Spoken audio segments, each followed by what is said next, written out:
Screening for rheumatic heart fever and disease has started at Niue High School this week as a continuation of a joint program between the Niue Health Department and County's Manukau District Health Board. This week's program is a review of previous work from last year and to complete screening of all students that were not included in the initial program. Dr. Taukase Whakakobi-Kaitau and eco-technician Sela Takau are here for 1 week to conduct the screening program that includes the new first-year entries at Niue Primary School and the whole of Niue High School. Rheumatic heart diseases is still a big problem in the Pacific, but the use of eco-screening has enabled a quick detection of potential cases. We started screening using echo or ultrasound to detect rheumatic heart disease. So that's why it is important that we do that, because a lot of time when you listen alone, that's not enough to diagnose rheumatic heart disease. Usually, when you hear it, it's already in the moderate to severe stage. That prevention is doesn't help that much. Whereas if you pick them up with the echo screening in a very mild stage, you can actually cure the disease by picking up at that stage and giving them prophylaxis for the rest of until they are 21 years old. According to health specialists, rheumatic fever occurs after a strep throat, a throat infection caused by a group A streptococcus bacteria. Rheumatic fever makes the heart, skin rashes, sore or swollen joints, fever, stomach pains or jerky movements. Rheumatic fever can also affect the heart once it damages the heart valves. This is called rheumatic heart disease. Last year's screening program returned with some revealing numbers. Last year I think we picked up about 12 to 15. I have to confirm the numbers, and that's from the primary school. That's a very high rate for primary school. And imagine if you didn't pick up those 15 kids, like when they are 15, they'll be having symptoms. And that was in primary school alone. This year we're screening the high school. At this point we already have 4 children. We're just not even halfway through the school and we have 4 students already. Yeah. Despite the importance of such screening programs, there has been some reluctance amongst some parents to allow their children to be part of the program.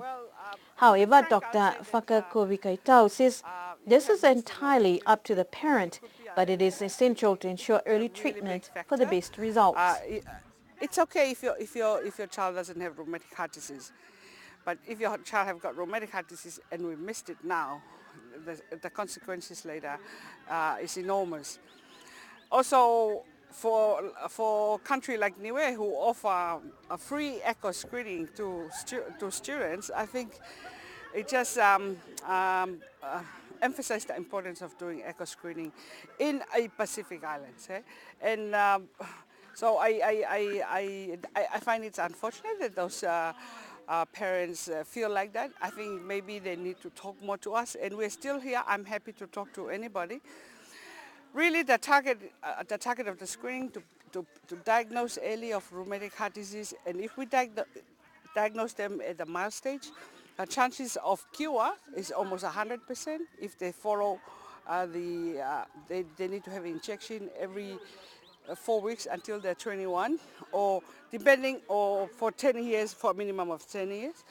And if they are picked up in a moderate state, there is chances that the disease could be improved, and definitely will delay the need for surgery until they're about 50 or 60.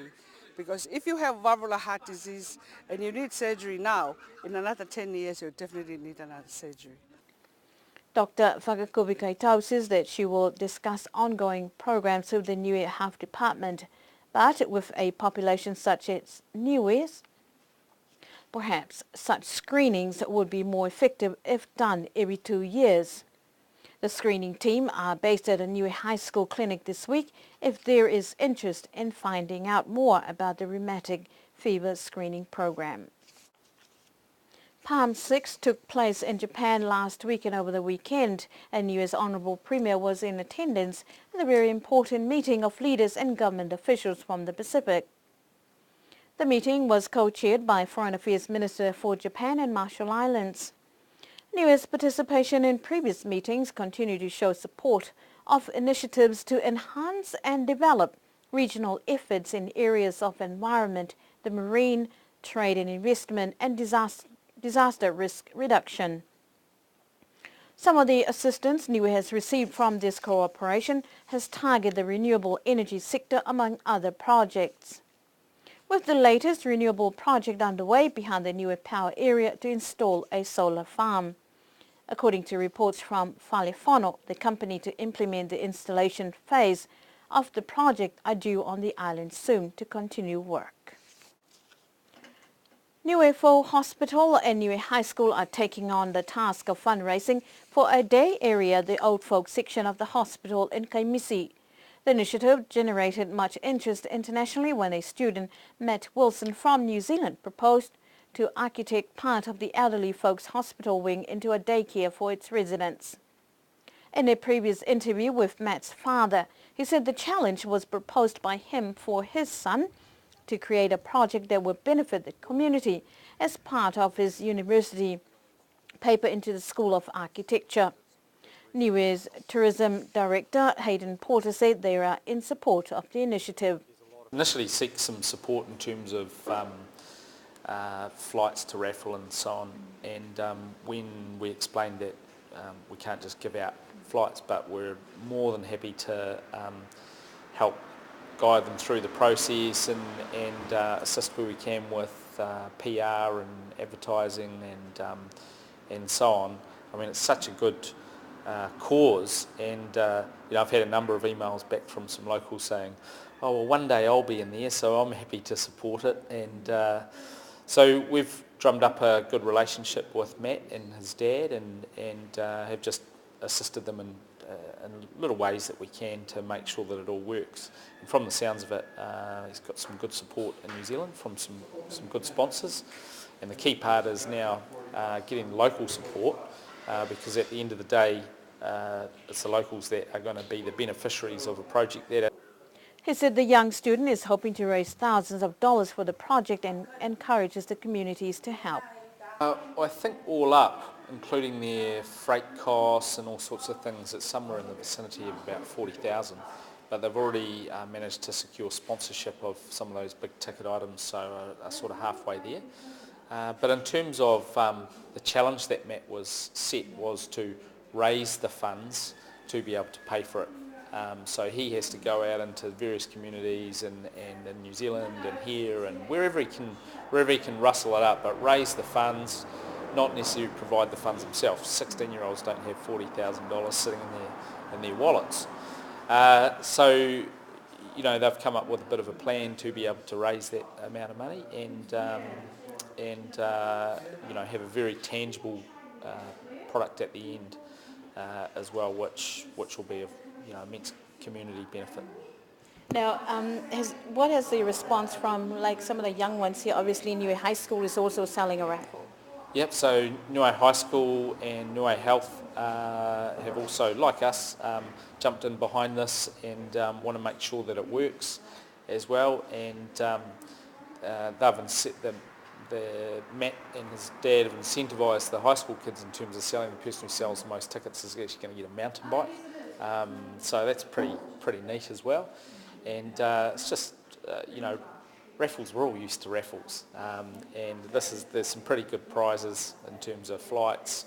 And I know the ones that they're selling in New Zealand, we've had some good local sponsors in terms of accommodation with flights.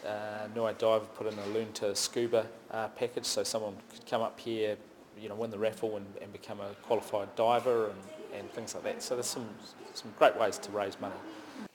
Raffles are sold at Niue Hospital and Niue High School, costing $20 a ticket.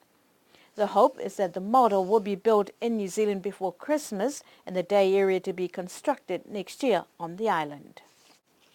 The Niuean community in the Cook Islands raised over $2,000 for two schools burnt down in Rarotonga last week. Nukutele College and Avatea School were burnt a week ago, and the loss has been felt across the island.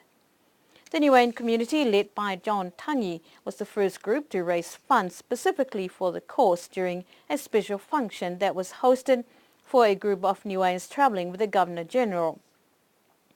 The fundraiser was held at Rakahanga Hall with much celebration and reaffirming the strong bonds between Niueans living abroad. The function was well attended with a great feast laid out, dance troupes to entertain, and by the end of the evening, the community had raised $2,300.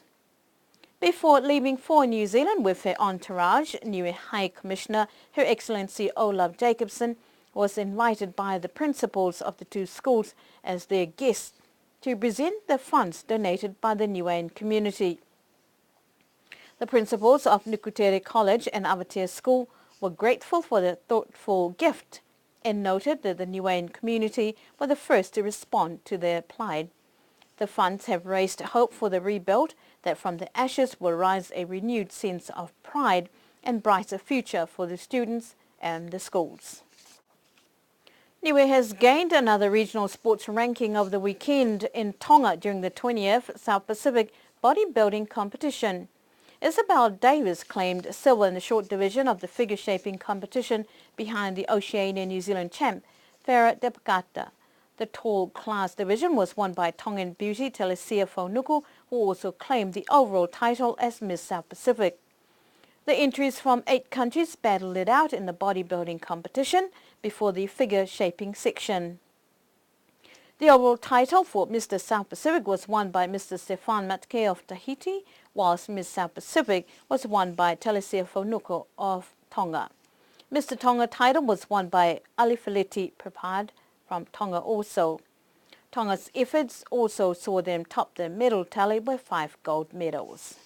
And to end our news bulletin for tonight, Mutala Ululau Tāmata Whanua hosted their annual show day over the weekend with much celebratory mood as well as a somber note for one of its fallen sons. The village that sets the bar high on cultural produce and display continued its tradition on Saturday with praises of the first village to receive the good news with songs of admiration and tribute. Mutala also received many descendants from abroad to celebrate the annual day. As with most show days, the efforts by the farmers reflect the number of growers available in each village. The women of Mutala, well known for great weaving products, greatly acknowledged the talent by a couple of young women who showed tremendous dedication to follow the tradition set by the elderly folks and encouragement for continuation. Entertainment by Mutala on Saturday took on a fantastic festive mood to showcase dances from contemporary moves to traditional numbers and standout traditional performance embraced by 3 young descendants of the village. A tribute to one of the most active sons of the village, Joseph Makito, was also felt by many who knew him and his great contribution to the village and Niue as a whole. All good things must come to an end, and 2 money incentive poles benefited a couple of young patrons to end their show day visit a nice memory.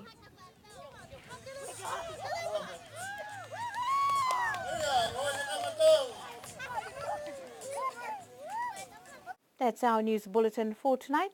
Good evening.